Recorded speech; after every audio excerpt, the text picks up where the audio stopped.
രാവിലെ ധനമന്ത്രിയുമായിട്ടുള്ള ഈ ബ്രേക്ക്ഫാസ്റ്റ് അതിൽ പ്രധാനമായിട്ട് ഉയർന്നു വന്ന കാര്യങ്ങൾ എന്തൊക്കെയാണ്? ഒരു തോന്നി ഒരു ബ്രേക്ക്ഫാസ്റ്റ് ആയിട്ടായിരുന്നു.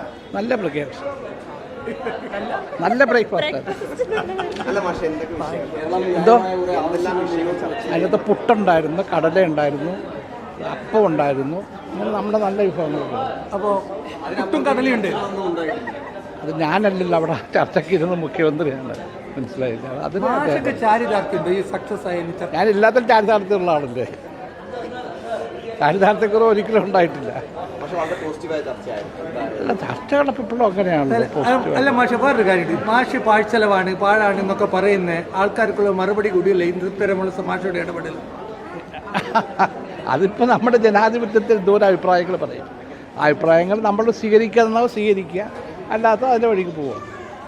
എല്ലാ അഭിപ്രായങ്ങളും കേട്ട് നമ്മൾ പരിഭ്രമിക്കേണ്ട കാര്യമില്ലല്ലോ. പിന്നെ എപ്പോഴും എത്ര അറ്റാക്ക് ഉണ്ടായാലും വിമർശനങ്ങളുണ്ടായാലും ഒരിക്കൽ സത്യം പുറത്തു വരും. വേറൊന്നും കൂടി, കേരള ഹൗസിൽ താങ്കൾക്ക് 6 ലക്ഷം 8 രൂപയ്ക്ക് കൂടുതൽ വരുന്നു. വാട്ടർ ബില്ല് പോലും സാറിൻ്റെ പേരിലാണ് കേരള ഹൗസിൽ അടച്ചുകൊണ്ടിരിക്കുന്നതാണ്. നമ്മുടെ ഒരു ഫൈനാൻഷ്യൽ കൺസെപ്റ്റുണ്ട്, സിസ്റ്റമുണ്ട്. ഇപ്പോൾ വെള്ളം എൻ്റെ പേരിലല്ല, സ്പെഷ്യൽ റെപ്രസെൻറ്റേറ്റീവ്സിൻ്റെ പേരിൽ. Electricity special representative. ഇപ്പോൾ യാത്ര എൻ്റെ പേരിലുള്ളത്, എൻ്റെ കൂടെ RC കൂടി വന്നിട്ടുണ്ട് ഇപ്പോൾ. കാരണം നേരത്തെയുള്ള RC സെക്രട്ടറി ആയിരുന്നില്ല, യാത്ര തിരുവനന്തപുരം പോകേണ്ടിയിരുന്നില്ല.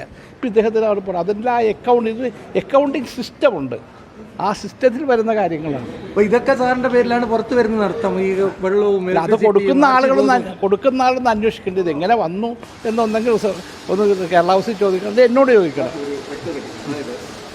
ഇന്ന് നടന്ന കൂടിക്കാഴ്ച അത് ഈ പൊതുജനങ്ങൾക്ക് അറിയാൻ താല്പര്യമുള്ള ആ കൂടിക്കാഴ്ച ഫലം കണ്ടോ ഇല്ലയോ എന്നുള്ളത്. എപ്പോഴും കൂടിക്കാഴ്ച ഗുണകരമാണ്. അത് നമ്മൾ മനസ്സിലാക്കേണ്ടത് അപൂർവമായൊരു കൂടിക്കാഴ്ച. ഞാനിപ്പോൾ വന്നിട്ടൊരു 40-45 വയസ്സാണ്. ലീഡറുടെ കാലഘട്ടത്തിൽ പ്രണാബ്ദ വരുമായിരുന്നു. പക്ഷെ അവർ നമ്മളുടെ വ്യക്തി, അല്ലാതെ വേറെ ആരും ഇതുവരെ വന്ന് കണ്ടിട്ടില്ല. ഇത് ഗവർണറുണ്ട്, മുഖ്യമന്ത്രിയുണ്ട്, കേന്ദ്രമന്ത്രി വന്നിരിക്കുന്നു. സൗഹൃദപൂർണ്ണമായ ഒരു കൂടിക്കാഴ്ചയും കാപ്പുകൂടിയും അല്ലേ.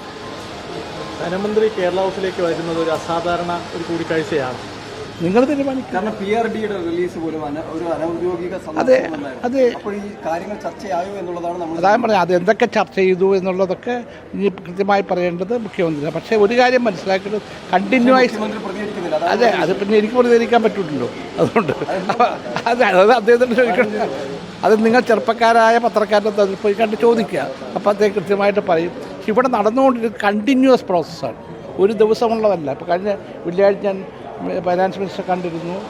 അതിനു മുമ്പ് CM PMമായിട്ട് സംസാരിച്ചിട്ടുണ്ട്, റവന്യൂ മിനിസ്റ്റർ നേരിട്ട് കണ്ടിട്ടുണ്ട്. അങ്ങനെ ഒരു കണ്ടിന്യൂസ് പ്രോസസ്സാണ്. അല്ല ഇന്നുണ്ടായ ഒരു അത്ഭുത സംഭവമൊന്നുമല്ല.